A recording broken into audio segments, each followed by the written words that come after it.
कभी भी अनजाने में हमसे ऐसी गलतियां हो जाती है जिन्हें लाख कोशिशों के बावजूद भी सुधारा नहीं जा सकता।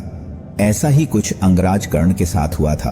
अंगराज कर्ण ने अपने जीवन में दो गलतियां ऐसी की थी जिसका परिणाम अंत में उन्हें मृत्यु के रूप में मिला। कर्ण के रथ का पहिया जमीन में क्यों धंसा? द्वापर युग की बात है।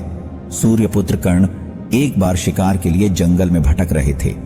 प्राचीन काल के राजा सामान्यतया हिंसक प्राणियों का शिकार करते थे ताकि वह रात्रि के समय नगर में घुसकर उत्पात न मचा सके। कर्ण भी इसी उद्देश्य से जंगल में हिंसक जानवरों को खोज रहे थे। तभी अचानक कर्ण ने झाड़ियों के पीछे किसी हिंसक जानवर के होने की आशंका व्यक्त की। कर्ण ने बिना कुछ सोचे समझे ही बाण चला दिया। दुर्योग से वहां एक ब्राह्मण की गाय घास चर रही थी। बाण लगते ही कुछ ही समय में गाय के प्राण पखेरु उड़ गए।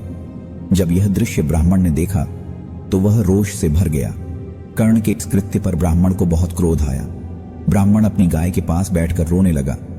ब्राह्मण और गाय की दुर्दशा देख कर्ण भी दुखी हो गया। वह रोते हुए ब्राह्मण को धीरज बंधाते हुए सांत्वना देने लगा और अपने इस कृत्य के लिए क्षमा याचना करने लगा। ब्राह्मण ने कर्ण को दूर घकेलते हुए कहा। ब्राह्मण बोला, अपनी शक्तियों के मद में चूर हत्यारे, क्या तुझे इतना भी याद नहीं कि बिना लक्ष्य का निश्चय हुए तीर नहीं चलाना चाहिए? मेरी निसहाय गाय की हत्या करके तू मुझसे क्षमा याचना करता है? मूर्ख, क्या तू मेरी गाय को जीवित कर सकता है?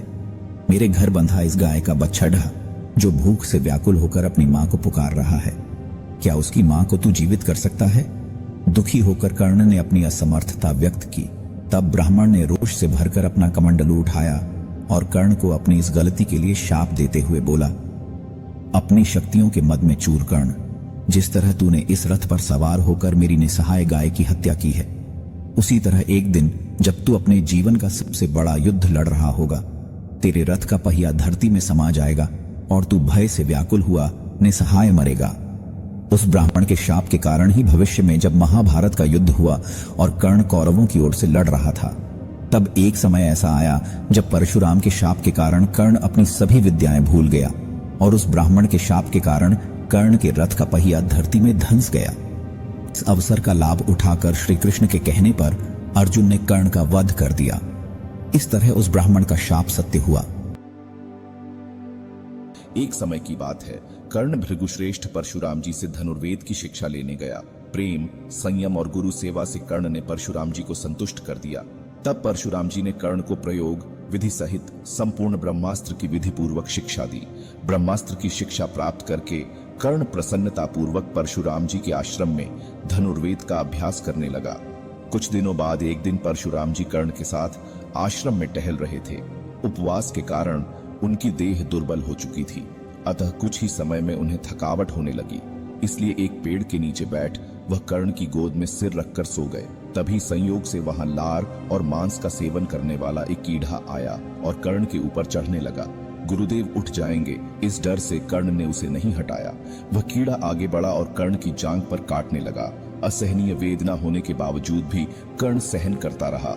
आखिरकार उसकी जांघ से रक्त निकल आया। जब रक्त परशुराम जी को लगा तो वह तुरंत उठ खड़े हुए और कर्ण से रक्त निकलने का कारण पूछने लगे। जब कर्ण ने उस कीड़े के काटने की बात बताई, वह अलर्क नामक कीड़ा था जो लार और मांस खाता था। जब परशुराम जी ने कर्ण को काटने की बात सुनी तो वह क्रोध से भरकर बोले, रे मूर्ख, ऐसा भयंकर दर्द ब्राह्मण कदापि नहीं सह सकता। तेरा धैर्य तो क्षत्रिय सम है, सच सच बता तू कौन है? तब कर्ण बोला, गुरुदेव, मैं ब्राह्मण नहीं हूँ। मैंने आपसे ब्रह्मास्त्र की शिक्षा प्राप्त करने के लिए अपना गोत्र भार्गव बताया था, मुझे क्षमा कर दीजिए। तब क्रोध से भरकर परशुराम जी बोले, रे दुष्ट, ब्रह्मास्त्र के लोभ से जो मिथ्याचार करके कपटपूर्ण व्यवहार से तूने मुझसे जो शिक्षा ग्रहण की है, तेरे जीवन से सबसे महत्वपूर्ण युद्ध में उसे तू भूल जाएगा। इस ब्रह्मास्त्र का ज्ञान तुझे केवल तब तक ही रहेगा जब तक कि तू अपने समान योद्धा के सामने न आए या तेरा मृत्यु समय निकट न आए। जो ब्राह्मण नहीं, उसके हृदय में ब्रह्मास्त्र कभी स्थिर नहीं रह सकता। परशुराम जी के इसी शाप के कारण अपने जीवन के सबसे महत्वपूर्ण युद्ध के समय कर्ण अपनी सारी विद्याएं भूल गया था और अंततः मृत्यु को प्राप्त हुआ। कर्ण के जीवन की यही दो बड़ेढ़ी गलतियां थी जिनके कारण उसे एक महान योद्धा होते हुए भी रणभूमि में मरना पड़ा। हमें भी अपने जीवन में उन गलतियों को करने से बचना चाहिए जो हमारे जीवन को नष्ट कर सकती है।